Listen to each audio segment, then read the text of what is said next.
Hello मेरे प्यारे विद्यार्थियों, तो कैसे हैं आप सभी का हार्दिक स्वागत है। मैं हार्दिक अभिनंदन करता हूं मैं आपके अपने YouTube channel new success classes पर, क्योंकि मेरे प्रयास के प्रति आपका विश्वास ही हमें संबल देकर और बेहतर बनाने की प्रेरणा व ऊर्जा प्रदान करता है। तो इसी के साथ शुरू करता हूं आज की क्लास। और आज की क्लास में मैं आपको पढ़ाने वाला हूं क्लास 10th मैथ अंसाल 2020 सेट 1 MB का क्वेश्चन नंबर 6 सॉल्व करवाने जा रहा हूं। इससे पिछली वीडियो में मैंने आपको 5 क्वेश्चंस 5 ही वीडियो में बहुत ही डीपली सॉल्व करवाया है विद बेसिक कॉन्सेप्ट के साथ। यदि किसी भी स्टूडेंट ने उन्हें कंप्लीट नहीं कर पाया है तो लिंक आपको डिस्क्रिप्शन में मिल जाएगी, आप लोग वहां से कंप्लीट कर सकते हैं। साथ ही साथ वीडियो को शेयर कर दें, लाइक कर दें और सब्सक्राइब कर लें और बेल आइकन को जरूर प्रेस कर लें, क्योंकि उसमें आपका ही फायदा है। जैसे ही हम कोई न्यू वीडियो अपलोड करेंगे तो वीडियो का नोटिफिकेशन सबसे पहले आप लोगों को मिल जाएगा और आप लोग वहां से क्वेश्चन सॉल्व कर सकते हैं। तो शुरू करते हैं आज की क्लास देरी ना करते हुए, क्योंकि जिसने की देरी उसने लगाई फेरी, लेकिन हम देरी नहीं करेंगे। यहां पर क्वेश्चन नंबर पहला क्या कह रहा है, 6 का 2 अंकों की संख्या में इकाई का अंक ढाई के अंक का तिगुना है। तिगुना है तो कह रहा है कि अंकों को पलटने पर संख्या से 54 घटा दिए जाएं तो संख्या ज्ञात कीजिए। तो देखिए, मैं आपको बताएंगे कि भाई संख्याएं कैसे निकालोगे, लेकिन इससे क्वेश्चन सॉल्व करने से पहले हम आपको कुछ ऐसा बताएंगे जो शायद किसी ने नहीं बताया। देखिए, चलिए यहां पर देखिए, यहां पर लिखूंगा माना इकाई का अंक बराबर x, ढाई का अंक बराबर y। जब इकाई का अंक x है और ढाई का अंक y है तो दो अंकों से बनी, दोनों अंकों से अगर मिला दिया जाए, दोनों अंकों से जो संख्या बनेगी, दोनों अंकों से बनी संख्या कितनी हो जाएगी भैया? 2 अंकों से बनी संख्या बराबर कितनी हो जाएगी? इकाई का अंक x यानी इकाई के अंक स्थान पर होना चाहिए और ढाई का अंक y यानी ढाई के स्थान पर yx होना चाहिए ना। लेकिन आपने एक और इसमें और पढ़ा होगा, वो क्या था आपको बताएंगे। जैसे ये yx था, वो ये था, आपने इसे पढ़ा होगा 10y + x। लेकिन ये कैसे आता है भाई? लोगों ने बताया होगा आपको, अध्यापक गणों ने बताया होगा कि इन 3 लाइनों को रट लो, क्वेश्चन लगा लोगे। ठीक है, ये बताया होगा, लेकिन ये नहीं बताया होगा भाई कि इन्हें कैसे ये 10y+ कैसे आया है, हम बताएंगे। जैसे आप क्लास 1 2 यानी कि 1 2 में जब पढ़ते थे तो आप पढ़ते थे, गिनती पढ़ते थे, कहते थे 2.5 1 11, 2.5 2 12, 2.5 3 13, 2.5 4 14। तो 2.5 1 इकाई 11, 1.5 2 इकाई 12, 1.5 3 इकाई 13। ये चीज आप लोगों ने पढ़ी होगी, 100% पढ़ी होगी। लेकिन ये क्या है? 1.5 है और ये इकाई है, ये एक क्या है? इकाई है, और ये एक क्या है? ये 2.5 है। यदि इसकी बात की जाए भाई तो यहां पर आपको देखना है कि ये एक इकाई है और ये एक क्या है? 2.5 है। तो जो ये वाला एक है ये 2.5 के स्थान पर है, तो यानी कि इसका पहले 2.5 हमेशा 10 की होती है। ये चीज आपको मालूम होनी चाहिए कि आपने पढ़ा होगा इकाई 2.5 सैकड़ा हजार 10,000, ये पढ़ा होगा कि 2.5 10 की होती है। तो यहाँ पर एक 2.5 है तो 2.5 10 की हो गई और 2.5 के स्थान पर एक है, एक लिख दिया +1 यानी कि इकाई कर दिया। ठीक है, यहाँ पर आपका ये 12 है, यहाँ पर ये 2.5 के स्थान पर यानी 10 × 1 प्लस का 2 कर दिया यानी कि 2 इकाई है, और ये 10 क्या है? 2.5 के स्थान पर 1 है। अगर इसी प्रकार 24 की बात की जाए तो 2 यहाँ पर क्या है? 2.5 के स्थान पर है, तो 10 × 2 + 4 हो जाएगा। और इसी प्रकार यदि हम ये कह दें कि 2 अंकों की कोई संख्या हो सकती है, हमने बीजी व्यंजक ले लिया, ए भी ले लिया, तो यहाँ पर अगर इसकी बात करें तो ये ए क्या है? ये भी 2.5 के स्थान पर है, तो 10 × a + का b हो जाएगा। और यदि बात करें yx की, तो भाई yx की यदि बात की जाए तो यहाँ पर ये y क्या है? 2.5 का अंक है, लिखा भी है और यहाँ पे आपको दिख भी रहा है, ये 2.5 के स्थान पर है। तो ये 2.5 10 की होती है, तो 10 × y, इकाई प्लस इकाई x हो जाएगा। तो इसी प्रकार ये 10y + x हो जाएगा। इसे दार्शनिक प्रणाली बोलते हैं भाई। दार्शनिक प्रणाली क्या कहते हैं? दार्शनिक प्रणाली बोलते हैं कि इसे दार्शनिक प्रणाली के स्थान पर लिखते हैं। यदि भाई समझ में ना आया हो तो कमेंट बॉक्स में कमेंट जरूर करें। यदि इसी प्रकार आप कहोगे कि सर 3 अंक ले लिए जाएं, हाँ मानता हूं 3 अंक ले लिए, ABC ले लिया, यहां पर ये इकाई हो गया, ये आपका 2.5 हो गया B, और जो A है ये आपका सैकड़ा हो गया। क्या हो गया? सैकड़ा।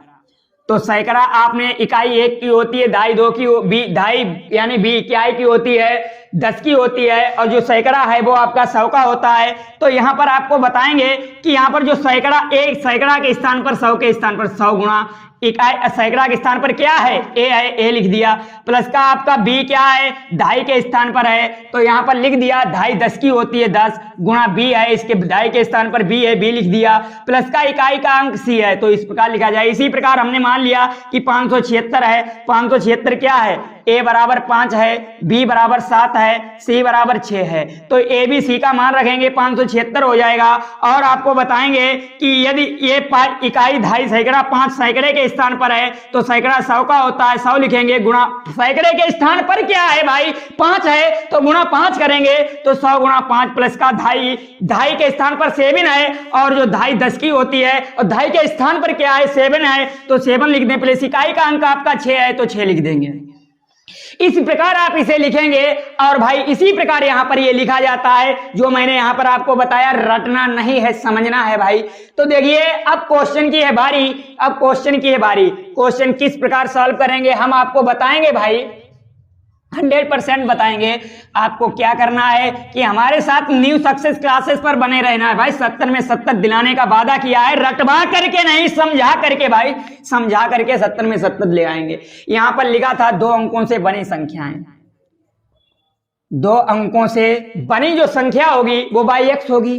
यहां पर आपसे ये कह रहा है कि जैसे इकाई का अंक एक्स है, जो ढाई का अंक बाई है, वो ये कह रहा है कि ढाई का अंक इकाई के अंक का 3 गुना है। ये अंक है, ये ढाई का अंक है भाई, इकाई का अंक एक्स है, ये 3 गुना है। तो इसे जब ये अंक 3 गुना है, इससे ये 3 गुना है, तो इसे बराबर करने के लिए इसमें 3 का गुणा करना पड़ेगा, तभी ये बराबर होगा भाई।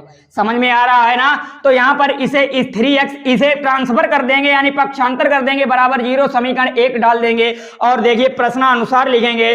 प्रश्नानुसार का मीन्स होता है कि प्रश्न क्या बोल रहा है, प्रश्न क्या बोल रहा है, क्या कह रहा है भाई। मैंने कहा था फूंक फूंक कर प्रश्न पढ़ो। कह रहा है कि यदि संख्या के अंकों को उलट देने पर, संख्या के अंक उलट जाते हैं, कब? जब संख्या से 54 को घटा दिया जाता है। जैसे संख्या आपकी क्या थी, 10y प्लस एक्स थी, यहां से अगर 54 को उसने घटा दिया तो कह रहा है कि संख्या के अंक उलट जाते हैं। उलट जाते हैं मतलब 10x प्लस y हो जाता है। यहां पर 10y प्लस एक्स है, अगर इसके अंक उलट दिए जाए तो भाई जो x है वो y के स्थान पर आ जाएगा, जो y है वो x के स्थान पर पहुंच जाएगा, तो 10x प्लस y हो जाएगी। तो यहां पर आपको लिखना है, इसका भी पक्षांतर कर देना है, यहां पे लिख देना है पक्षांतर करने पर।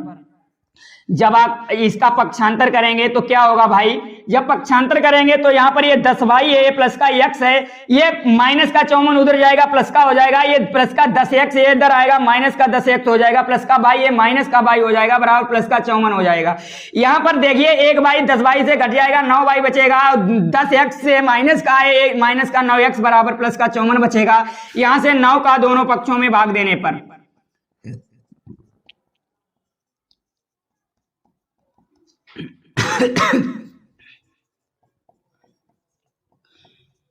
जब दोनों पक्षों में यहां पर 9 का भाग दे देंगे तो यहां पर आपका y माइनस एक्स बराबर 9 छाक 54, इक्वेशन 2, समीकरण 2 डाल देंगे। अब इन दोनों समीकरण एक बार समीकरण 2 को हल कर देंगे। भाई मेरे पास स्पेस नहीं है, इसको रफ कर देता हूं। आपको समझ में आया होगा, 100% आया होगा भाई।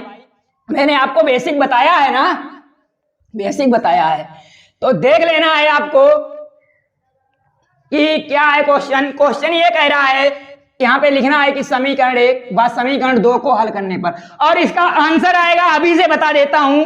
आपका कह रहा है कि इकाई का अंक जो ढाई का अंक है वो इकाई के अंक का 3 गुना है। माना इकाई का अंक 3 है तो ढाई का अंक जो होगा इससे पहला अंक वो इसका 3 गुना होगा, तो इसका 3 गुना अगर करेंगे क्या आएगा, 3 त्रिका 9 यानी कि 9 आएगा। इट मीन्स अगर इकाई का अंक 3 है तो ये 9 आएगा, अगर इकाई का अंक 2 है तो ये इसका 3 गुना हो जाएगा, तो ये 6 आएगा। अगर इकाई का अंक 4 है तो इसका 3 गुना यानी ये 12 आएगा। तो कहने का मीन्स है भाई इस प्रकार से इसका आंसर होगा। तो आपको बता दे रहा हूं कि समीकरण 1 बार समीकरण 2 को हल करेंगे। समीकरण 1 बार समीकरण 2 को हल करने पर तो आपको बताएंगे आप कैसे हल करोगे। यहां पर आपका समीकरण एक क्या है, 3x माइनस का y बराबर 0 है, और समीकरण दो क्या है, y माइनस का x बराबर कितना है, 6 है। यहां पर आपको लिखना है जोड़ने पर, क्योंकि जब आप इसे जोड़ दोगे तो क्या आएगा भाई, यहां पर देखिए ये प्लस का y है, माइनस का y है, कैंसिल हो जाएगा, प्लस का 3x माइनस का x है, यानी प्लस का 2x बराबर 6 बचेगा। यहां पर आपका x बराबर 6/2 आएगा, 2 3 6, यानी कि आपका जो x का मान आया है वो 3 निकल के आया है, कितना है, 3। अब आप क्या करोगे कि y का मान ज्ञात करोगे। y का मान कैसे ज्ञात करोगे, समीकरण एक में x का मान डाल देना है, या दो में डाल दो, जैसी आपकी इच्छा, आप जिसमें चाहो उसमें डाल सकते हैं, लेकिन जो समीकरण एक है वो यहां पर लिखा हुआ है, तो यहां पर लिख देता हूं भाई समीकरण एक से, क्योंकि समीकरण एक से, या यूं कह दो कि x का मान समीकरण एक में रखने पर, कह दो, लिख दो यहां पर x का मान समीकरण एक में रखने पर। जब x का मान समीकरण एक में रखेंगे भाई तो क्या आएगा, दिख जाएगा अभी आपको। तो समीकरण एक क्या था, 3x था, x का मान कितना है, 3 है, माइनस का y बराबर 0 है, 3 3 9, माइनस का y बराबर 0, पक्षांतर कर देंगे भाई, माइनस का y बराबर माइनस का 9 हो जाएगा, माइनस माइनस प्लस y बराबर 9 हो जाएगा। मैंने आपको बताया था इकाई का अंक आपका x था, तो मैंने कहा था कि इकाई का अंक x है, तो ढाई का अंक अगर y माना तो 3y होगा, तो इसका मान अगर 3 है तो इसका 3 गुणा 3 यानी कि 9 3 93 वह संख्या हो जाएगी। लेकिन यहां पर भी देखिए x संख्या आपकी कितनी बनी थी भाई, संख्या आपकी बनी थी x, और y का मान कितना है, 9 है, x का मान 93 हो गया। x बराबर 10y प्लस x भी मैंने लिखा था, तो यहां पर देखिए 10 का गुणा 9 प्लस x का मान 3, तो 10 नेम 90 प्लस का 3, तो कितना हो गया, 90 में 3 को जोड़ देंगे भाई 93 आएगा। संख्या तो 93 ही बनेगी, चाहे किसी भी तरह से लिखो भाई। इस तरह इसका गर्दा खत्म हो गया, इसका गर्दा उड़ गया भाई। अब गर्दा खा का उड़ेगा, इसका भी उड़ेगा। तो इसी प्रकार अगर क्वेश्चन में मजा आया हो तो लिख देना है, जय महाकाल ऐसा बुरा काल जो लगाए, पेपर के सारे सवाल 100% पेपर के सारे सवाल लिख जाएंगे। तो भाई आपको देखिए इसको रफ कर देता हूं, क्या करना है, क्वेश्चन नंबर खा बहुत तेजी से पढ़ लेना है, क्योंकि टाइम कम है, काम ज्यादा है, कम समय में ज्यादा क्वेश्चन लगाने हैं, तो स्पीड बढ़ानी होगी भाई। तो आपको क्या करना है, क्वेश्चन खा पढ़ना है आपके सामने, जो आपको स्क्रीन पर दिखाई दे रहा होगा भाई। तो देखिए अगला क्वेश्चन क्या है, क्वेश्चन नंबर खा यहां पे लिख लेता हूं और पढ़ लो। कह रहा है एक वृत्ताकार कमरे के ऊपर, वृत्ताकार, ये चीज भाई ध्यान रख लो, बहुत इंपॉर्टेंट बात है, वृत्ताकार। अगर ये चीज नहीं मालूम है तो इसका गर्दा नहीं उड़ा सकते हो भाई, अगर मालूम है तभी गर्दा उड़ेगा। तो कह रहा है कि वृत्ताकार कमरे के ऊपर अर्धगोलाकार गुंबद है, क्या है, गुंबद है, उसका कुल भीतरी आयतन दे रखा है 485 मीटर क्यूब है, तथा भीतरी व्यास, ये भी इंपॉर्टेंट लाइन है, तथा भीतरी व्यास उसकी महत्तम ऊंचाई के बराबर है, कमरे की ऊंचाई ज्ञात कीजिए। किस टाइप का, आपने भाई वृत्ताकार, आपने कभी ये नहीं देखा होगा, कभी नहीं सुना होगा कि वृत्ताकार कमरा, बहुत अजीब लग रहा होगा क्वेश्चन को सुनकर। वृत्ताकार कमरा, आपने कमरा पढ़ा होगा, आयताकार पढ़ा होगा, वर्गाकार पढ़ा होगा, लेकिन त्रिभुजाकार होगा देखा होगा, लेकिन वृत्ताकार मीन्स बिल्कुल गोल, ऐसा होना चाहिए, नहीं देखा होगा ना। और आपने अगर वृत्ताकार देखा भी होगा तो यहां पर क्या है, आपने वृत्त का क्या, वृत्त का आपने क्षेत्रफल पढ़ा होगा, वृत्त का क्षेत्रफल पढ़ा होगा, और वृत्त का आयतन पढ़ा, वृत्त की परिधि पढ़ी होगी, परिधि, वृत्त की परिधि, लेकिन कभी नहीं पढ़ा होगा वो क्या है, वो ये है कि वृत्त का आयतन। जो नहीं पढ़ा है वो क्या है, वो ये है वृत्त का आयतन, वृत्त का आयतन। वृत्त का आयतन आपने नहीं पढ़ा होगा 100%, लेकिन वृत्त का आयतन इसमें दे रखा है। तो आपको बताएंगे कि कैसे निकाला जाता है भाई, कैसे निकाला जाता है, ये चीज आपको बताएंगे। तो यहां पर इस टाइप का कमरा होगा, ठीक है। तो चलिए ठीक है, आपको एक चीज बताते हैं, यहां पर क्वेश्चन को समझना, और उसे कह रहा है कि एक अर्धगोलाकार गुंबद है, इस टाइप का होगा अर्धगोलाकार गुंबद, ठीक है, काहे के ऊपर, वृत्ताकार कमरे के ऊपर। यहां पर देखना है आपको, ये अर्धगोलाकार गुंबद है, वृत्ताकार ये कमरा है आपका, ये वृत्ताकार कमरा है, ठीक है। अब आप कहोगे कि सर ये वृत्ताकार, ये डंडे क्यों बना रहे हो भाई, बताएंगे आपको। इसमें एक तर्क है, और तर्क समझने की बात है। बात क्या है, आपने कुआं देखा होगा, कुआं कुआं आपका इस टाइप का होता है कि इस टाइप से ऊपर बढ़ता चूड़ियों की तरह, लेकिन उसकी ऊपर और नीचे की जो गोलाई होती है वो सेम होती है। अगर कुएं की बात करें, कुएं को ऊपर से बंद कर दें, नीचे से बंद कर दें और इसे अगर एक कमरा नाम दे दें, तो आप कल्पना करो ये किस आकार का कमरा होगा भाई, गोल कमरा होगा, बिल्कुल गोल। आप ये भी कह सकते हो ये बेलनाकार है, और ये भी कह सकते हो कि इसके दोनों सतहें बिल्कुल गोल हैं। तो वृत्ताकार की बात मतलब वृत्त नहीं है भाई, क्यों वृत्त गोल होता है, आपने देखा होगा, वृत्त की परिभाषा पढ़ी होगी। वृत्त की ये परिधि होती है, वृत्त का क्षेत्रफल पाई आर स्क्वायर होता है, परिधि 2 पाई आर होती है, लेकिन इसका आयतन नहीं होता, क्योंकि वृत्त खोखला होता है। कैसा होता है? खोखला होता है। और तो वृत्ताकार है, गोल है, ये गोल है भाई, इस टाइप का उठ रहा है, आपको बताएंगे इस टाइप का उठ रहा है कुएं जैसा, लेकिन वृत्त है, और लेकिन इसके ऊपर ये गुम्मद बना हुआ है। और मालूम क्या कह रहा है? ये कह रहा है कि जो इसका गुम्मद का जो व्यास है, ये गुम्मद का व्यास है, ये इसकी महत्तम ऊंचाई के बराबर है, यहां से यहां तक। मतलब यहां पे देखना अगर इसे हम वृत्त का आधार कह दें, क्या कह दें? ये वृत्ताकार है, अगर इसे हम वृत्त का आधार मान लें, वृत्त का आधार यानी कि वृत्ताकार कमरे का आधार, ठीक, वृत्ताकार कमरे का आधार है, ठीक है। और ये आपका व्यास है, काहे का है ये व्यास? ये व्यास गुंबद का व्यास, गुंबद का व्यास है। बात समझने वाली है भाई, थोड़ी ट्रिकी है। तो आप ये देखना है कि जो गुंबद का व्यास है वो इसकी गुंबद का शीर्ष है। क्या है? गुंबद का शीर्ष। ये गुंबद का शीर्ष होगा। आपको शीर्ष क्या होता है? जो सबसे ऊपरी भाग होता है भाई, सबसे ऊपरी भाग होता है।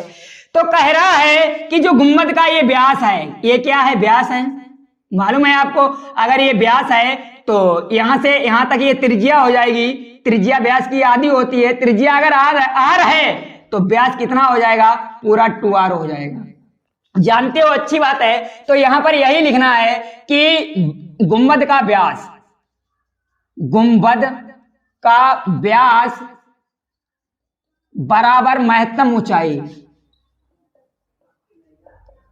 और महत्तम ऊंचाई क्या है ये आपको बताएंगे कि वृत्त का, गुंबद का जो व्यास है ये बराबर 2r है। गुंबद का व्यास कितना है? 2r है। और महत्तम ऊंचाई यहां से यहां तक की जो ऊंचाई है, यहां से यहां तक की, कहने का मीन्स है कि वृत्त के आधार से, वृत्ताकार कमरे के आधार से गुंबद से सिर, यानी कि कहने का मतलब है कि यहां पर लिखना है कि गुंबद का व्यास बराबर महत्तम ऊंचाई। और महत्तम ऊंचाई कहां से कहां तक की ऊंचाई है? यहां से लेकर यहां तक की ऊंचाई है महत्तम ऊंचाई। ये क्या है? महत्तम ऊंचाई। महत्तम ऊंचाई को अगर हम कोई नाम दे दें, क्या नाम दे दें? महत्तम ऊंचाई ही कहेंगे। क्या कहेंगे? महत्तम ऊंचाई। क्योंकि यही हम हिंदी में लिखेंगे तो यहां पर लिखना है गुंबद का व्यास, गुंबद का व्यास। और जो महत्तम ऊंचाई है वो क्या है? वृत्त के आधार से गुंबद के शीर्ष तक की ऊंचाई। तो यहां पर लिखना है वृत्त के आधार से गुंबद के शीर्ष तक की ऊंचाई है भाई। समझना, बात समझने वाली है भाई। और आपको बता दें कि यदि इसकी ये गुंबद है भाई, अर्धगोला है, अर्धगोला अगर यहां से यहां तक इसकी त्रिज्या अगर r है, यहां से इसकी त्रिज्या r है, तो यहां से यहां भी इसकी भी त्रिज्या r होगी भाई। 100% वादे के साथ कहता हूं। और वृत्त का जो गुंबद का व्यास है वो कितना हो जाएगा? 2r हो जाएगा। तो कहने का मतलब है कि वृत्त का व्यास बराबर वृत्त के आधार से गुंबद के शीर्ष तक की ऊंचाई है। टोटल ऊंचाई कितनी हो जाएगी? बराबर 2r हो जाएगी। क्यों हो जाएगी? क्योंकि ये 2r टोटल ऊंचाई है। और यदि आपको इसकी ऊंचाई मालूम है, गुंबद की ऊंचाई, और गुंबद की ऊंचाई क्या है? गुंबद की ऊंचाई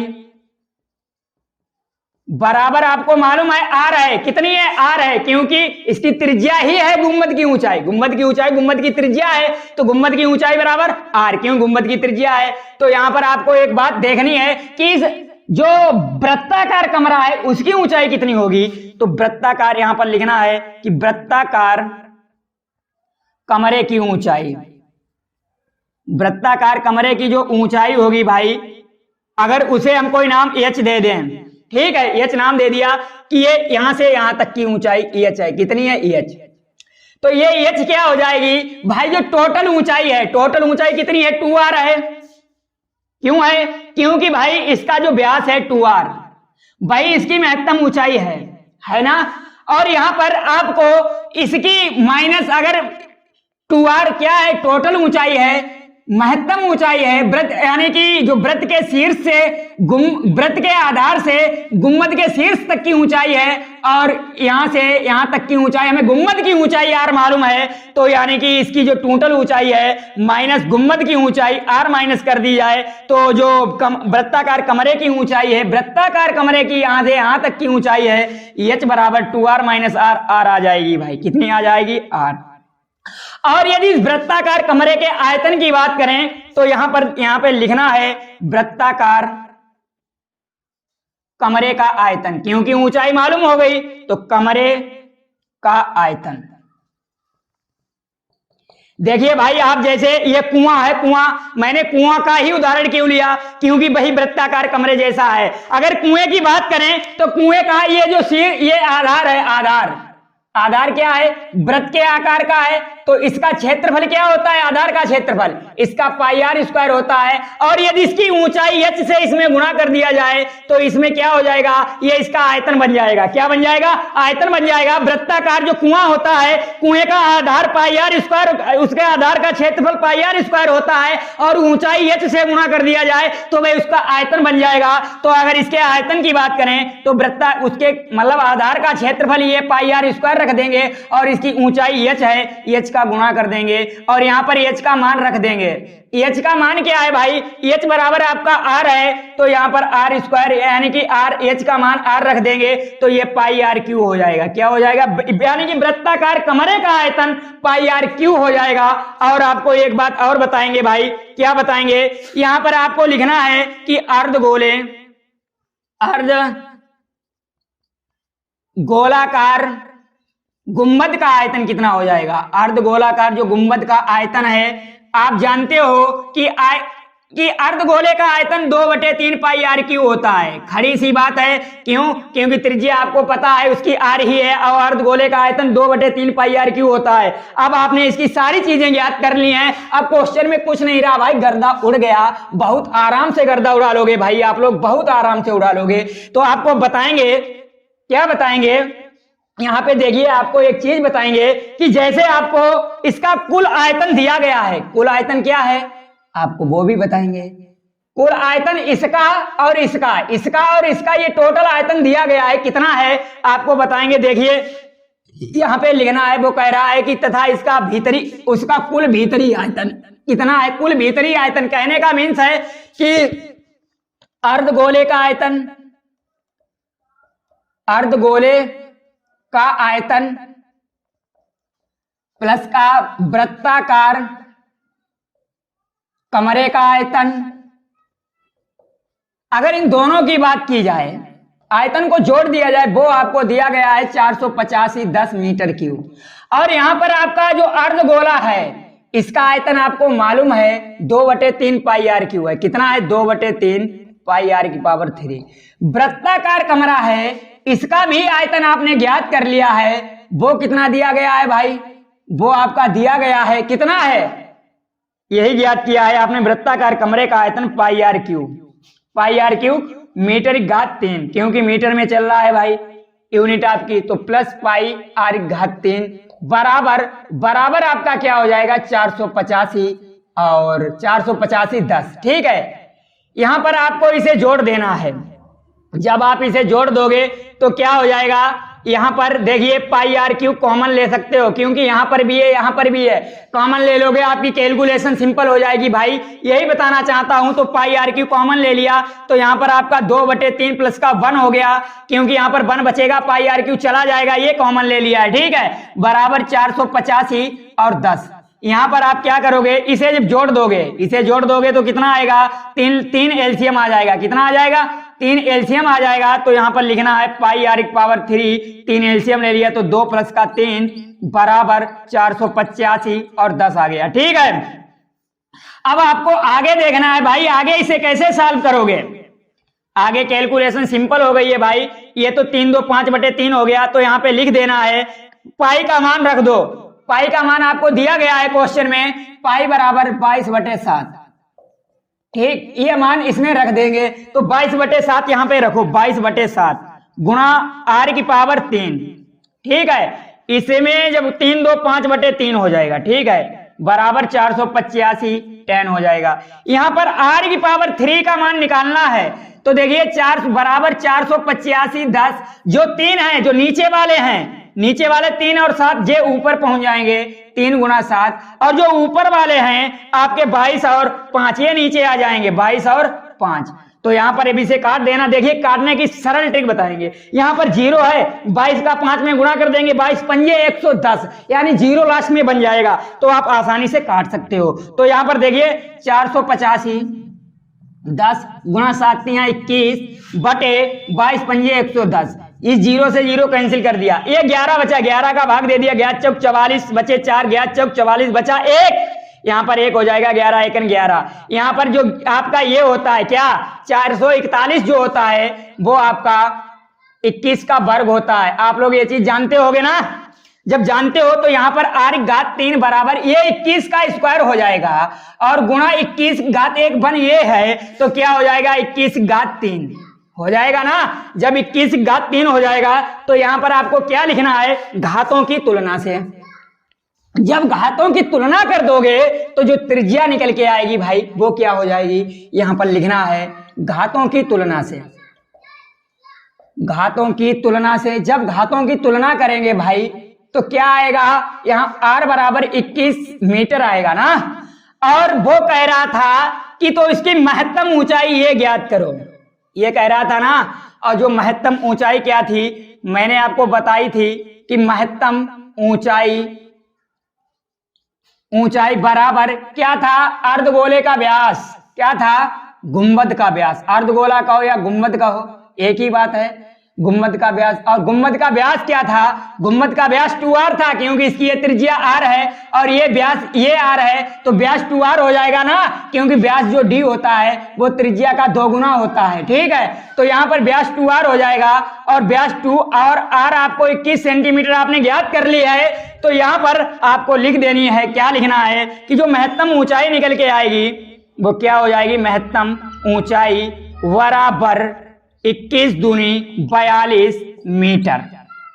बस यही आपको ज्ञात करने था। वो कह रहा था तो इसकी महत्तम ऊंचाई ये ज्ञात करनी थी। चित्र में दिखाई दे रहा था ये जो महत्तम ऊंचाई जो हिंदी में मैंने लिखा था, मैंने कोई नाम नहीं दिया था, वही महत्तम ऊंचाई आपकी 42। भाई इतना सॉल्व कर देना पूरा नंबर मिलेगा। वादे के साथ कहता हूं, अगर समझ में आया हो लाइक शेयर कमेंट जरूर करें। तो मिलते और क्वेश्चन नंबर गा की है बारी, नहीं करनी है इसके साथ कोई यारी, इसका भी गर्दा उड़ेगा भाई। क्वेश्चन तुरंत पढ़िए, और तब तक मैं इसको रफ कर देता हूं भाई। अगर आपको इसे नोट करना है तो स्क्रीनशॉट ले लिया करो, क्योंकि स्क्रीनशॉट ले लिया करो भाई, ज्यादा अच्छा रहेगा। और क्वेश्चन को साथ साथ अपनी नोटबुक में नोट करते रहिए, क्योंकि उसका एक और भी आपको बताएंगे जो तजुर्बा है भाई, जो मेरे अंदर एक्सपीरियंस है अभी तक, जो मैंने पाया है वो बता रहा हूं आपको, कि क्वेश्चन को नोट करने से क्या होता है कि ज्यादा अच्छी तरह से सटीक बैठता है माइंड के अंदर। तो सटीक अगर बैठाना है आपको, 70 में 70 लाना है ना भाई, तो इतना तो बनता ही है कि क्वेश्चन नोट करते रहिए। तो ठीक है, क्वेश्चन नंबर गा की है बारी, नहीं करनी है इसके साथ कोई यारी, गर्दा उड़ेगा, 100% उड़ेगा, 1 बाय 1 सारे क्वेश्चन का गर्दा उड़ेगा। तो गर्दा उड़ेगा, इसका भी उड़ेगा। यहां पे लिख लेता हूं हल क्वेश्चन नंबर 6 का गा। 6 का गा क्या कह रहा है, एक प्रकाश स्तंभ के शिखर से देखने पर, ठीक है, समुद्र में दो जहाजों के अवनमन कोण 30 डिग्री व 45 डिग्री हैं। तो ये कह रहा है कि यदि प्रकाश स्तंभ के एक ही ओर एक जहाज दूसरे जहाज के ठीक पीछे 50 मीटर की दूरी पर हो, तो समुद्र तल से प्रकाश स्तंभ की ऊंचाई ज्ञात कीजिए। समुद्र तल से प्रकाश स्तंभ की ऊंचाई, जैसे आपको बताएं, माना ए बी, ये कोई आपका एक प्रकाश स्तंभ है, ठीक है, ए बी कोई आपका प्रकाश स्तंभ है, और यहां से माना बिंदु ये सी है, सी क्या है, सी और डी, ये 2 बिंदु हैं आपके, सी और डी हैं क्या, ये जहाज हैं, क्या हैं, जहाज हैं। तो और जो जहाज हैं ये दोनों एक दूसरे से 50 मीटर की दूरी पर हैं। तो ये दूरी कितनी हो गई, 50 मीटर, क्योंकि एक दूसरे से 50 मीटर की दूरी पर हैं। यहाँ पर ये ए बी प्रकाश स्तंभ है, ये ए बी प्रकाश स्तंभ है, और ये समुद्री जहाज है, ये समुद्र तल है, ठीक है। और यहां से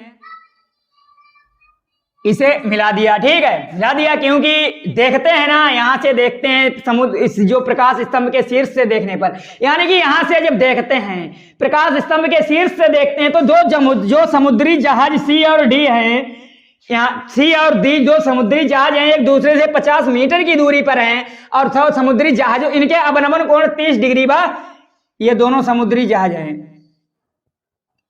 शीर्ष ए से इन्हें इस प्रकार देखते हैं, जिनके अवनमन कोण 30 डिग्री व 45 डिग्री हैं। अब आप ये चक्कर में पड़ जाओगे कि 30 डिग्री कौन सा होगा व 45 डिग्री कौन सा होगा। हम बताएंगे आपको इसकी एक ट्रिक। जैसे जैसे हम क्या करते हैं, परपेंडिकुलर की ओर बढ़ते जाते हैं, कोण बढ़ता जाता है। जैसे हम यहाँ पर हैं, यहाँ पर मैंने मान लिया यहाँ पर मैंने कोई कोण मान लिया कि थीटा है, तो इधर यानी कि इधर बढ़ेंगे, इधर तो क्या होगा, कोण बढ़ता जाएगा, थीटा प्लस होता जाएगा। तो मैं जैसे यहाँ पर अगर 30 मान लें, तो यहाँ पर ऑटोमेटिक कोण बढ़ेगा, तो ये 45 होगा।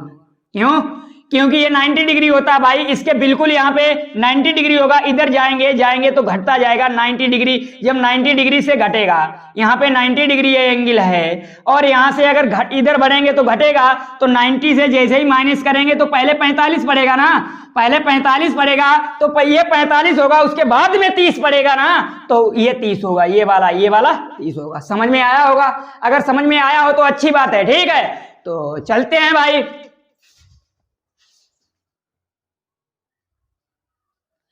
तो देखिए यहाँ पर समझ में आ रहा होगा कि ये आपका कितना है, ये आपका 45 डिग्री है, ये आपका 30 डिग्री है, ठीक है।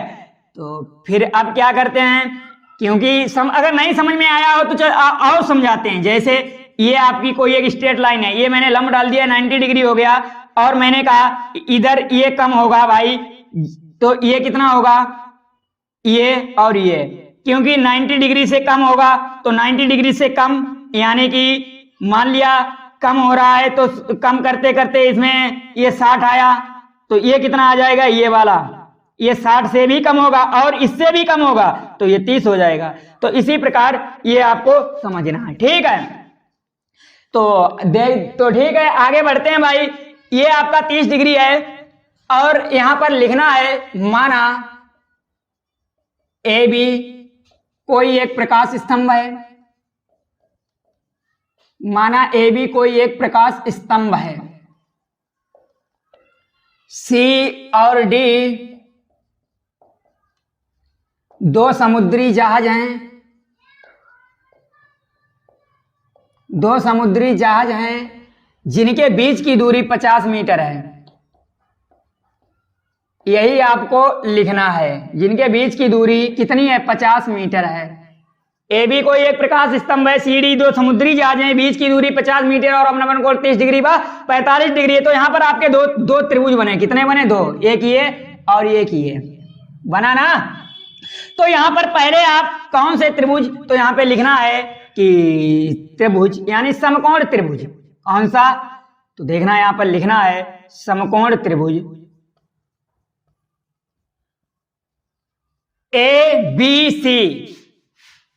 सी व त्रिभुज ए बी डी में क्या करना, कोई से भी पहले एक त्रिभुज ले लेना है। तो मैंने लिया tan 45 डिग्री, ये 45 डिग्री ले लिया, ठीक है। तो tan 45 लंब बटे आधार, लंब क्या है, ए बी, आधार क्या है, इसका आधार BC, क्या है, BC। तो BC tan 45 का मान भाई 1 होता है, यहाँ पे लिख देता हूं कि tan 45 आप लर्न कर लेना, याद हो, अच्छी बात है। तो tan 45 का मान 1 बराबर AB अपॉन BC।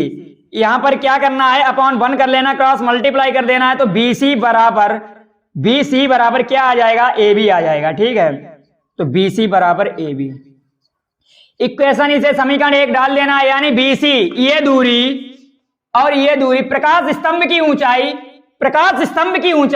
व प्रकाश स्तंभ से यानी कि जहाज C की दूरी, प्रकाश स्तंभ की ऊंचाई और प्रकाश स्तंभ से जहाज सी की दूरी समान है। क्या है? समान है। BC बराबर AB, समीकरण 1 डाल दिया।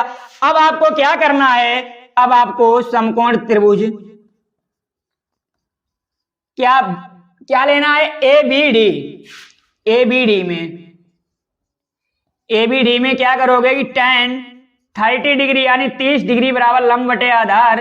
लंब क्या है? AB है आपका। क्या है? AB। आधार कितना है? BD। तो यहां पे लिख देना है BD बराबर, यहां पे tan 30 का मान क्या होता है भाई? tan 30 का मान 1/√3 होता है। क्या होता है? 1/√3 बराबर AB अपॉन कितना? BD। आपको एक बात बताएंगे, आपका जो AB है भाई, AB ये काहे के इक्वल है? AB बराबर BC के इक्वल है। अगर यहां पर AB का मान BC डालना, समझना भाई, अगर यहां पर AB का मान BC डालने, क्यों? क्योंकि AB बराबर BC है। समीकरण 1 से यहां पे लिख देना है, समीकरण 1 से जब समीकरण 1 से इसे हल करेंगे तो बराबर AB का मान BC है, BC डाल दिया। और जो BD है, BD है BC प्लस CD के बराबर है, BC प्लस CD। और आपको 1/√3 बराबर BC जो BC है, BC यानी BC, ये तो BC बना ही रहेगा, कोई दिक्कत नहीं। लेकिन जो CD है आपका, CD के बीच की दूरी है, ये 50 मीटर आपको क्वेश्चन में दे रखी है। ये देखिए जहां पर मार्कर घूम रहा है चारों ओर, ये क्या है? CD है और 50 मीटर ये लिखा हुआ है, तो यहां पर +50 लिख देना। ठीक है, आगे बढ़ते हैं भाई। यहां पर क्रॉस मल्टीप्लाई करते हैं तो √3 BC बराबर BC प्लस का 50। ठीक है, ये BC ट्रांसफर कर देंगे, इधर आ जाएगा तो √3 BC माइनस का BC बराबर 50। तो आगे बढ़ते हैं भाई। आगे क्या होगा आपको बताएंगे। देखिए थोड़ा बहुत रफ करते हैं, क्यों? क्योंकि स्पेस नहीं है। तो क्वेश्चन को नोट करते रहिए भाई, नोट करते रहिए, 100% गर्दा उड़ेगा, एक एक करके सारे क्वेश्चन का गर्दा उड़ेगा। लेकिन समीकरण जो 1 था वो आपका AB बराबर BC था, मैंने ये मिटा दिया, कोई दिक्कत नहीं। तो यहां पर देखिए जो BC कॉमन अगर ले लेंगे तो √3 माइनस का 1 बराबर 50 हो जाएगा। अगर यहां से BC का मान निकालें, इधर ये गुणा में है, तो BC बराबर ये भाग में लग जाएगा √3 माइनस का 1। अगर यहां से इसके विपरीत चिन्ह से गुणा करेंगे, √3 + 1 अपान √3 + 1, तो क्या आ जाएगा? ये आपका √3 + 1, तो यहां पर 50 इंटू √3 + 1 अपॉन इसका गुणा करेंगे। आपने पढ़ा होगा कि A + B और A - B जब करते हैं तो ये A² माइनस का B² होता है। तो यहां पर देखिए √3 - 1 √3 + 1 A² यानी √3 का स्क्वायर, B² माइनस 1 का स्क्वायर। तो यहां पर देखिए ये 50 √3 50 और 50 इंटू √3 + 1 लिखना है, बटे √3 का वर्ग भी आपने पढ़ा होगा, ये बराबर 3 होता है, और 1 का वर्ग 1 ही होता है, ये भी पढ़ा होगा। तो 3 माइनस का 1, यहां पर अगर बात की जाए तो 50 √3 + 1 अपान 2 आएगा, 2 से कैंसिल हो जाएगा, 25 √3। आप क्या करोगे? इतना ही लिख सकते हो भाई, अगर आप चाहो भाई तो इतना लिख सकते हो, बराबर क्या? BC। और BC आपसे यही फाइंड करवा रहा था कि BC क्या है। BC क्या करवा रहा था? तो आपको देख लेना है कि क्वेश्चन पूछ क्या रहा था, समुद्र तल से प्रकाश स्तंभ की ऊंचाई, यानी AB पूछ रहा था। क्या पूछ रहा था? AB पूछ रहा था ना, कोई दिक्कत नहीं। AB BC दोनों की दूरी समान है, किसी की निकाल दो 100%, यानी कि AB बराबर BC समीकरण 1 पढ़ा था ना। तो यहां पर ये 25 √3 + 1, ये क्या है? ये BC है, BC ये वाली दूरी है। लेकिन आपने समीकरण 1 की अगर बात की जाए तो समीकरण 1 कहता है कि BC बराबर AB BC दोनों बराबर हैं भाई, ये दूरी और ये दूरी दोनों बराबर हैं। तो कहने का मतलब है कि यहां से अगर AB की बात की जाए तो AB बराबर BC कितना है? 25 इंटू √3 + 1। भाई वादे के साथ कहता हूं कि आंसर ये भी 100% सही है, 100% सही है। कोई भी एक नंबर नहीं काट सकता है मीटर में लिखना है, एक नंबर नहीं काटेगा, पूरे नंबर मिलेंगे। लेकिन आपको किताब का आंसर मैच करना है तो किताब का भी आंसर मैच करवाएंगे भाई। किताब का आंसर आप कैसे, इसे थोड़ा हलाओ जिलाओ, कुछ नहीं होता भाई, किताब की आंसर शीट आ जाती है। जैसे यहां पर आपकी ए बी प्रकाश स्तंभ की ऊंचाई बराबर 25 √3+1 है, ठीक है, 25 √3+1 है। ये क्या है, प्रकाश स्तंभ की ऊंचाई है। अगर आपको किताब की आंसर शीट लानी होती है तो यहां पर क्या है कि आपको √3 का मान आपने पढ़ा होगा 1.732 होता है, ठीक है, √3 का मान इतना होता है। अगर निकालना नहीं जानते हो भाई, ये भी बताएंगे कैसे निकालोगे, बहुत शॉर्ट ट्रिक है। जैसे √3 है, इसका मान निकालना है, इसे √4-1 लिख सकते हैं ना, लिख सकते हैं, कोई दिक्कत नहीं। तो इसका एक सिंपल सा फार्मूला होता है, आप लोग नोट कर लीजिए। किसी भी अगर रूट का मान निकालना है तो उसका गर्दा उड़ा सकते हो भाई धुआं में। बहुत ही आसान ट्रिक है इसकी, क्या है आपको बताएंगे। जैसे आपका क्या है, जैसे रूट के अंदर x + - y, ये फार्मूला होता है √x ± का y/2√x, y/2√x, ठीक है। यहां पर जैसे √4-1 है तो √4-1 है तो यहां पर इसका फार्मूला अगर प्लस होगा यहां पर तो प्लस लगाएंगे बीच में, माइनस होगा तो यहां पर माइनस लगाएंगे। यहां पर क्या है, माइनस है, √x है तो यहां पर क्या, √x का मान 4 है तो यहां पे माइनस है, माइनस लगाना है। y का मान कितना है, x - y है ना, x - y का मान 1 है √x यानी कि √4। तो यहां पर देख लेना है √4 - का 1/2, इसका मान कितना हो जाएगा, 2 आ जाएगा। तो √4 का मान अगर इसकी बात की जाए तो ये 2 का स्क्वायर हो जाएगा और स्क्वायर से रूट कैंसिल हो जाता है तो 2 - का 1/4 हो जाएगा। 1/4 का मान निकालोगे भाई, वादे के साथ कहता हूं 0.25 निकलेगा, क्योंकि 4 का 1 में भाग देंगे तो भाग नहीं, भाग का बिंदी, धन लगा 0, 4 दूनी 8, 2 बचा, धन लगा 0, 4 पंचे 20। तो देखिए 0.25 आएगा ना, तो यहाँ पर 2 - का 0.25, इसे घटा देंगे तो 1.75 बचेगा भाई। यहाँ पर देखिए 1.732 अप्रोक्सीमेट वैल्यू सही आई, यही होती है, वादे के साथ कहता हूं भाई। और आपको क्या बताना चाहता था, हाँ ठीक है, इसी तरह किसी भी वैल्यू को आप फाइंड कर सकते हो, रूट के अंदर कोई भी वैल्यू हो उसका मान निकाल सकते हो।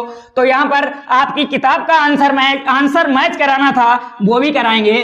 वो कैसे कराएंगे देखिए, आपको बताएंगे। यहां पर आपको ए बी बराबर क्या है 25, √3 का मान क्या है 1.732 प्लस का 1 है। यहां पर भाई आपको जोड़ना है, इसमें जोड़ोगे, ये पूर्णांश बने, ये पूर्णांश से पूर्णांश जुड़ता है, पूर्णांश से पूर्णांश जुड़ता है। तो पूर्णांश 1 है, ये 1 हो तो पूर्णांश प्लस पूर्णांश यानी 1 + 1 कितना हो जाएगा 2.732। यहां पर 25 का इसमें गुणा कर देना है। जब 25 दूनी 50 की 0, हासिल आई 5, 25 × 75 और 5 80 की 0, हासिल आई 8, 25 छिंगा 25 7 175, 25 7 175 और 8 75 और 5 80 3 83 की 3, हासिल आया आपका कितना 8 यानी 18 आया। 25 दूनी 50 और 18 भाई जोड़ दोगे तो 8 6 यानी कि कितना आया 68 और 3 अंक बाद 0.123 यानी 68.3 AB बराबर इतने मीटर। भाई यही आपका किताब का आंसर होगा, वादे के साथ कहता हूं कि यही आंसर होगा। ये 300 का कोई काम नहीं होता है, इसे 68.3 भी लिख सकते हो, 30 भी लिख सकते हो भाई। अगर आंसर मैच ना करे तो पढ़ाना छोड़ देंगे भाई, मारकर चलाना छोड़ देंगे। तो क्वेश्चन नंबर घा की ये बारी नहीं करनी है इसके साथ कोई यारी, इसका भी गर्दा उड़ेगा, 100% उड़ेगा। 70 में 70 लाना है, न्यू सक्सेस क्लासेस पर आना है, क्योंकि यहाँ पर बहुत ही जबरदस्त मैथ पढ़ाई आती है भाई। तो जबरदस्त अगर यदि आपको पढ़ना है, यदि आपको जबरदस्त पढ़ना है तो न्यू सक्सेस क्लासेस पर आना है। और आपको मैंने बताया था कि भाग्य के भरोसे नहीं रहना है, मेहनत पर जोर देना है, मेहनत के बलबूते पर नंबर लाने हैं। इतनी मेहनत करेंगे, इतनी मेहनत, हे बंदे अपनी खुदाई को कर ले बुलंद इतना कि खुदा खुद आकर पूछे बताओ बंदे तेरी रजा क्या है। तो तुम्हारी रजा 70 में 70 लाने हैं भाई। इस तरह के अगर 70 पूर्णांक है तो इसमें प्राप्तांक भी आपके 70 होने चाहिए भाई। अगर ये नहीं होंगे भाई मजा नहीं आएगा, मजा नहीं आएगा। मजा आएगा कब? जब 70 में 70 आएंगे। तो क्वेश्चन नंबर घ पढ़ लो और उसका गर्दा उड़ा देते हैं भाई। क्या है? निम्न सारणी में 400 नीमान लैंपों का विवरण दिया गया है। लैंपों के जीवन काल की माध्यिका तथा बहुलक की गणना कीजिए। 400 नीमान का विवरण आपको दिया गया है और लैंपों के जीवन काल की माध्यिका तथा बहुलक की गणना करनी है। दिया क्या रखा है? जीवन काल घंटों में दे रखा है। यहां पर क्वेश्चन नंबर डाल लेना है। क्या है? 6 का घा। 6 का घा क्या कह रहा है? कह रहा है कि निम्न सारणी में 400 यानी कि आपको जीवन काल घंटों में दे रखा है। जीवन काल का मीन्स क्या मैंने आपको बताया था? कुछ बताया था। इसे एक्स आई भी कहते हैं। एक्स का मान होता है। तो ज्यादा लॉन्ग नानी को शॉर्ट में लिख लो। क्या है? 1500 से 2000 है। 1500 से 2000 है। 2000 से 2500 है और 2500 से आपका 3000 है। ठीक है। 3000 से 3500 है और 3500 से 4000 है और 4000 से 4500 है और 4500 से 5000 है। यहां पर आपको क्या देखना है? यक्स लैंपों की संख्या। लैंपों की संख्या का मीन्स है फ्रीक्वेंसी यानी एफ। आपको दे रखी है। क्या है? 14। इसके सामने लिखना है कितना? 14, 56, 60, 86, 60, 86, 74, 62, 48। माध्यिका निकालने के लिए क्या जरूरी होता है? संचयी बारंबारता निकालना जरूरी होता है। यहां पर अगर यदि इसके संचयी बारंबारता की बात करें तो संचयी बारंबारता को कैसे ज्ञात करते हैं हम आपको बताएंगे। देखिए, संचयी बारंबारता को ज्ञात करने की बात करें तो आपकी जो फ्रीक्वेंसी होती है उसे जोड़ देते हैं। कैसे? जैसे आपका यहाँ पर 14 है, जो पहले वाला पद 14 है, इसे यहाँ पर सेम लिख लिया जाता है 14। इसी के सामने लिखते हैं भाई, सामने। ठीक है। अगले पद में क्या करते हैं? 56 में 14 को जोड़ देते हैं। कितना हो जाएगा? 6 4 10 हो जाएगा। 5 1 6 1 7 हो जाएगा। ठीक है। यहां पर ये 60 है। 60 में इस 70 को जोड़ देंगे तो क्या हो जाएगा? 130 हो जाएगा। 130 में इस 80 को जोड़ देंगे तो 80 को जोड़ने पर क्या हो जाएगा? 210 हो जाएगा। ठीक है। अब 210 में यानी कि 74 में 210 को जोड़ देंगे तो 210 को यानी कि 210 में 74 या 74 में 210 को जोड़ो, क्या आएगा भाई? 4 आएगा, 8 आएगा, 284 आएगा। अब 284 में 62 को जोड़ देंगे, क्या आएगा? 6 आएगा, 8 6 14 आएगा, 3 2 1 3 आएगा। ठीक, 346 आएगा। कितना आएगा भाई? 346 आएगा। अब आपको क्या करना है कि 346 में 48 को जोड़ना है। मतलब अगले पद को जो उसका योगफल आए उसमें अगले पद को जोड़ते जाएंगे। तो इसको जब जोड़ेंगे तो कितना आएगा? 8 6 14 आएगा। हासिल 1 4 4 8 1 9 आएगा और यहां पर क्या आएगा? 3 आएगा, यानी 396 आएगा। ठीक है। तो इस तरह आपकी ये संचयी बारंबारता निकली। क्या निकली? संचयी बारंबारता। संचयी बारंबारता ये नहीं होती है लेकिन कब? जोड़ने पर, जो योगफल होता है। ठीक, ये होती है कब? लेकिन जो योगफल होता है। तो इसका योगफल कितना है? 394 है। तो ये आपकी क्या हो गई? ये संचयी बारंबारताएं हो गई। ठीक है, अच्छी बातें ज्ञात कर ली।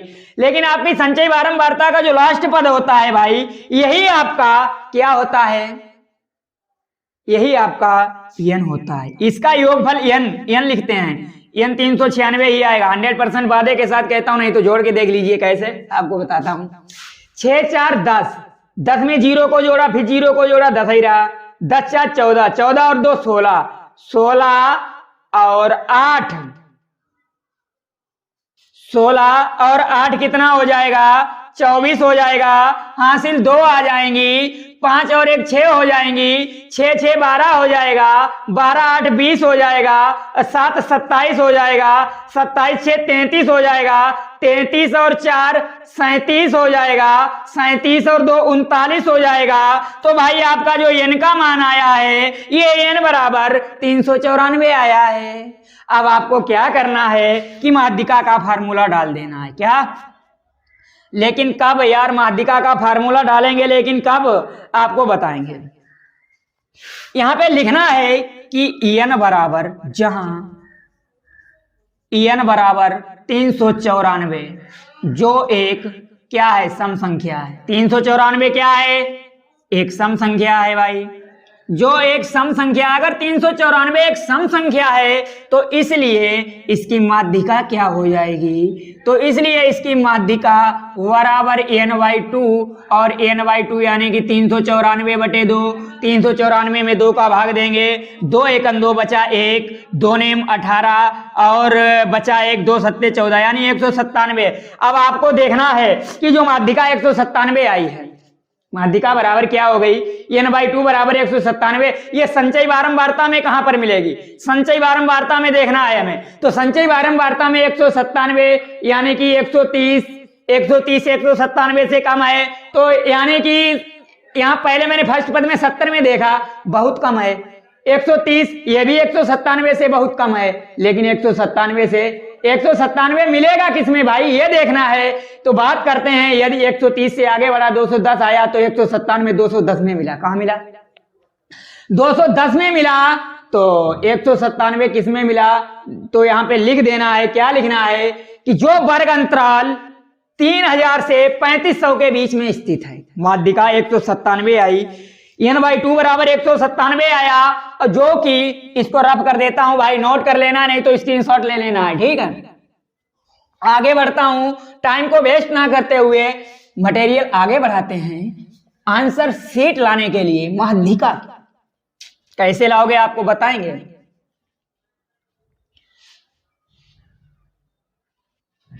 यहां पर लिखना है आपको क्या, जो वर्ग अंतराल 3000 से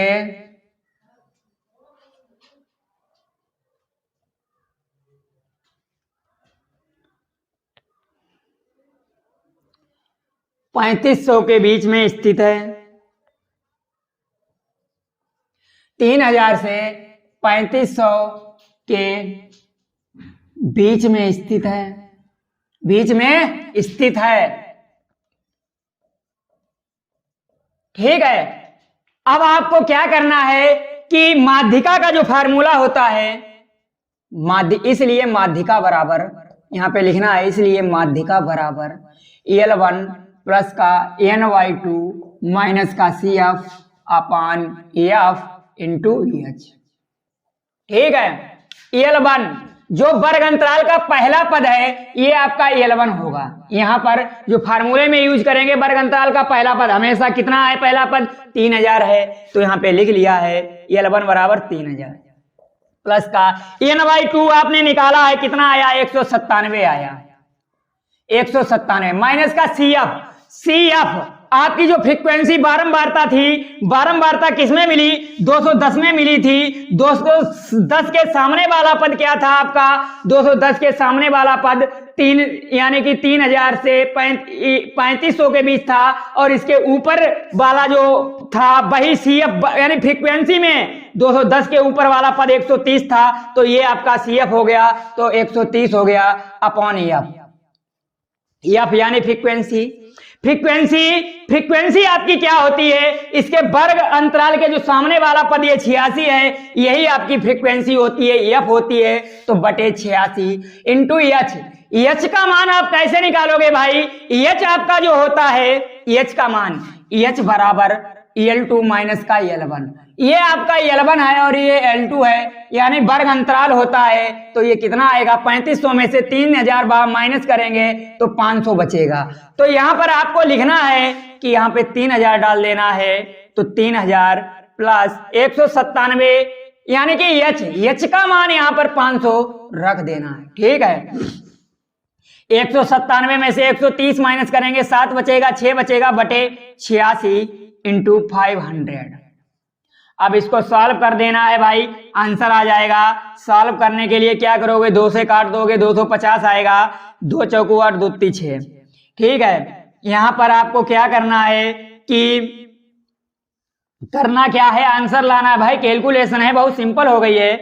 यहां पर 3000 है, लिख देना है, प्लस का इसमें इसका 67 का 25 में गुणा करना है। देखिए भाई 67 का गुणा करेंगे 25 में, गुणा करने की सीधी विधि आपको बताता हूं। इसका इसमें 7 पना 35 आएगा, हासिल 3 आएगा, इसका इसमें करेंगे 5 6 का 30 आएगा, और 7 दूनी 14 आएगा, हासिल वाला 3 जोड़ देंगे, 4 3 7, 3 और 1 4 4। ठीक है, तो कितना हो गया 47 हो गया। यानी कि इसका गुणा करेंगे तो 475 आया, एक जीरो, क्योंकि जीरो ये लास्ट में था, ये तो रहेगा ही।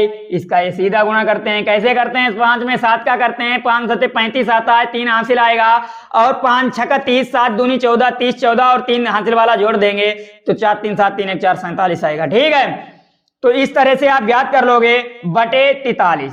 कितना? 43 ये वाला रखेंगे। अब क्या करेंगे? अब इस 43 का भाग देंगे किसमें? जो आया है, क्या आया है? 43 का भाग देना है कितने में? 47 50 में। 43 एकन 43 बचे 4, 45 उतार लिया, 43 एकन 43, 2 45 जीरो, और भाग नहीं गया, भाग खाई बिंदी, दशमलव लगाया, जीरो बढ़ा लिया, तो 5 चौकू 20। अगर 43 का भाग इसमें देंगे तो कितना? 5 बार जाएगा? नहीं, 4 बार जाएगा भाई, 4 बार। तो 4 तियां 12 की 2 और 4 चौक 16, 16 1 17। ठीक है, 4 बार जाएगा, तो यानी 110.4। तो यहां पर लिखना है 3000 प्लस का 110.4। ठीक है, लेकिन ये है क्या? ये आपकी माध्यिका के इक्वल चल रहा है। काहे के इक्वल चल रहा है? माध्यिका के इक्वल चल रहा है। तो यहां पर आपको लिखना है माध्यिका बराबर, माध्यिका बराबर, यहां पे भी लिख देना है माध्यिका बराबर, यहां पे भी लिखना है माध्यिका बराबर। तो ये माध्यिका आपकी क्या निकल के आएगी? आपको सामने दिखाई देगी भाई, यहां पे लिखना है माध्यिका बराबर। तो ये आपकी जो माध्यिका निकल के आई है भाई, आपको दिखाई दे रही होगी कि 3000 में यदि इसको जोड़ दें, 3000 3 0 110.4। मैंने कहा था पूर्णांश में पूर्णांश जुड़ेगा, तो इसको जब जोड़ेंगे तो 3110, 3110.4, यही आपकी माध्यिका होगी और यही आंसर होगा। ठीक है, तो अब भाई आपको क्या करना है कि इसका बहुलक ज्ञात करना है। बहुलक भी ज्ञात करवाएंगे भाई। बहुलक किस तरह से निकालोगे आपको बताएंगे। बहुलक निकालने के लिए एक सीधी साधी ट्रिक है। पहले तो आपको क्या करना है कि बहुलक का फार्मूला लिखना है। बहुलक का जो फार्मूला होता है, बहुलक बराबर L1 प्लस का 2F1 माइनस का F0 माइनस का F2, F1 माइनस का F0, यहां पे होता है F1 माइनस का F0 upon 2F1 minus F0 minus का F2 इंटू H। यही होता है ना। देखिए L1 कैसे आएगा आपको बताएंगे। पहले आपको यहां पर जरूरत होती है, सबसे पहले आपको F1 ज्ञात करना है। अगर आपने F1 का ज्ञात कर लिया तो समझ लिए कि लंका में तीर मार दिया। लोग नहीं कहते हैं कि तुमने ये काम कर लिया तो क्या लंका में तीर मार दिया। हाँ, अगर ये काम कर लोगे लंका में तीर लग जाएगा। F1 पता करोगे भाई। F1 फाइंड करने के लिए क्या करेंगे, हम देखेंगे कहां में, बारंबारता यानी फ्रीक्वेंसी में आपको सबसे बड़ा मान कौन सा दिखाई दे रहा है? 86। यही आपका F1 हो गया। क्या हो गया? F1। तो जहां F1 बराबर 86, क्यों? क्योंकि फ्रीक्वेंसी में सबसे बड़ा मान देखेंगे वही आपका F1 होगा। तो F1 बराबर कितना हो गया? 86 हो गया ना। F1 बराबर 86। अब आपको क्या लिखना है, जहां F1 बराबर 86 है, अब यहां पर आपको L1 का भी मान ज्ञात करना है। तो इसके सामने वाला वर्ग अंतराल क्या है भाई? इसके सामने वाला वर्ग अंतराल जो है वो 3000 से 3500 के बीच में है ना। तो यहां पर ये क्या हो गया? L1 हो गया। तो L1 बराबर क्या हो गया? 3000 हो गया भाई। पहला मान हमेशा L1 का होता है ना। तो L1 3000 हो गया, और L1 3000 हो गया। F1 आपका, और F2, F0 और F2, इसका आगे का मान, यानी कि ये मान जो होगा ये F2 होगा, इसके ऊपर का मान, और नीचे का जो मान होगा वो F0 होगा। तो F2 बराबर कितना आया, F2 बराबर 60 और F0 बराबर क्या आया, F0 का मान 74 है। कितना है, 74। अब हमें तो नहीं लगता, और H का मान है, अगर H की बात की जाए तो H क्या है, इनका वर्ग अंतराल है जो कि 500 है। कि आपको कोई मान ना पता हो तो यहां पे फार्मूले में रख दीजिए बहुलक, बहुलक बराबर EL1, EL1 आपका कितना है 3000 है, तो लिख दीजिए 3000 प्लस का F1, F1 कितना है, F1 आपका 86 माइनस का F0, F0 का मान 74 अपान 2F1 मान 86 माइनस का F0 माइनस का F2, F2 का मान कितना है 60 है, इंटू H का मान कितना है, H का मान आपके पास 500 है। कितना है, 500। तो यहाँ पे लिखना है 3000 प्लस का, यहाँ पर 86 में से अगर 74 को माइनस करेंगे तो क्या आएगा भाई, 6 में से 4 गया, 2 बचा, 8 में से 7 गया, 1 12 बचा। तो यहाँ पे लिखना है प्लस का 12 वटे 8 दून, यानी कि ये 86 है भाई, 86 है। इसका गुणा करेंगे तो 2 छंग 12 की 2, 2 अट्ठे 16, एक हासिल वाला 17 माइनस का 74 में 60 को जोड़ देंगे तो क्या आएगा, 4 आएगा, 7 और 6 13 आएगा, माइनस 130 माइनस 134 आया, और यहाँ पर इंटू 500 आया। कितना आया, 500 आया। यहाँ पर आपको लिखना है बहुलक, तो यहाँ पर आपको लिखना है बहुलक बराबर क्या हो गया, 3000 हो गया प्लस का 12। अगर इसमें से 172 से 134 माइनस कर दें तो 12 में से 4 गया 8, यहाँ पर 6 में से 3 गया 3, यानी 38 बचा। कितना बचा, 38 गुणा 500। अगर 2 से कट जाए तो काट दो, 19 दूनी 38, 2 छंग 12। ठीक है, अब इसे भाई सॉल्व कर दीजिए। आगे सॉल्व करने के लिए क्या करोगे भाई, हम आपको बताएंगे कि जैसे बहुलक बराबर है आपका, बहुलक बराबर क्या है, 3000 है, यहाँ पे देखना है भाई, यहाँ पे लिख दे रहा हूं, कोई दिक्कत नहीं है। 6/19, 6/19 गुणा 19 गुणा 500, यहाँ पर इसमें गुणा कर देना है भाई। 3000 प्लस का 6 पंचे 30, यानी 3000 हो जाएगा, क्योंकि 2 0 1 30 5 30/19। अब 19 का 3000 में भाग देना है भाई, 3000 का भाग देना है 19 में, 19 का जब 19 का 3000 में भाग देंगे तो क्या आएगा कि 19 एकन 19, 10 में से 9 गया, 1 2 में से 1 गया, 1 0 उतार लिया, 19 पना 95, 19 पना 95, तो 10 में से 5 गया 5, यहाँ पे 10 में से 9 गया 1 1 0, 19 छक्का 114, 19 सत्ते 133, 19 अट्ठे 152, 158 बार जाएगा। ठीक है, तो 3000 अगर 19 सत्ते 133, 19 सत्ते 133, तो यानी 10 में से 7 गया, कितना हुआ, 10 में से 7 गया, 10 में से 7 गया, 10 में से 3 गया 7, और 4 में से 3 गया 1, दशमलव लगाया, 0 बढ़ा लिया, 19 पना 95, 19 छक्का 114, 19 सत्ते 133, 19 अट्ठे 152, 19 नेमा 171, कुल मिला के 157.9,